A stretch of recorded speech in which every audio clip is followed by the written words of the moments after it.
ప్రెగ్నెన్సీలో వచ్చిన BP, sugar అనేది డెలివరీ తర్వాత తగ్గిపోయే ఛాన్స్ ఉంటుందా? లేదంటే డెలివరీ అయినాక కూడా కంటిన్యూ అవుతాయా? ఈ వీడియోలో చూద్దాం.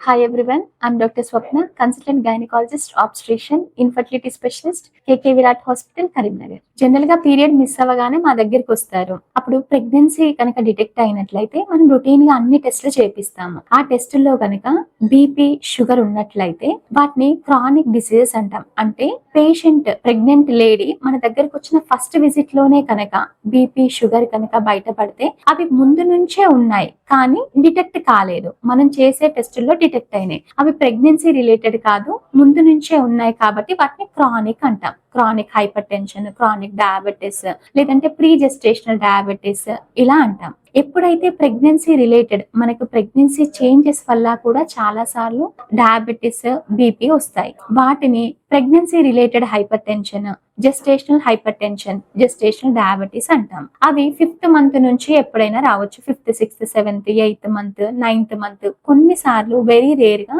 హైపర్ టెన్షన్ అనేది డెలివరీ తర్వాత కూడా వస్తుంది. అయితే ఏవైతే క్రానిక్ డిసీజెస్ ఉన్నాయో, అంటే ఫస్ట్ విజిట్ లోనే మనకు బీపీ, షుగర్ కనుక డిటెక్ట్ అయినట్లయితే అవి డెలివరీ తర్వాత కూడా వాటికి ట్రీట్మెంట్ తీసుకోవాల్సి ఉంటుంది. ఏవైతే మనకు 5th మంత్ లో, 6th మంత్ లో, 7th మంత్ లో డిటెక్ట్ అయినాయో అవి డెలివరీ తర్వాత తగ్గిపోతాయి. మాక్సిమం 90% వాళ్ళలో డెలివరీ తర్వాత తగ్గిపోతాయి, కానీ ఒక 5 to 10 years తర్వాత మళ్ళీ వచ్చే ఛాన్స్ ఉంటుంది. అయితే ఇలాంటి డిజార్డర్స్ మళ్ళీ రావద్దు అంటే వాటికి ప్రివెన్షన్ ఒక్కటే, లైఫ్ స్టైల్ చేంజెస్.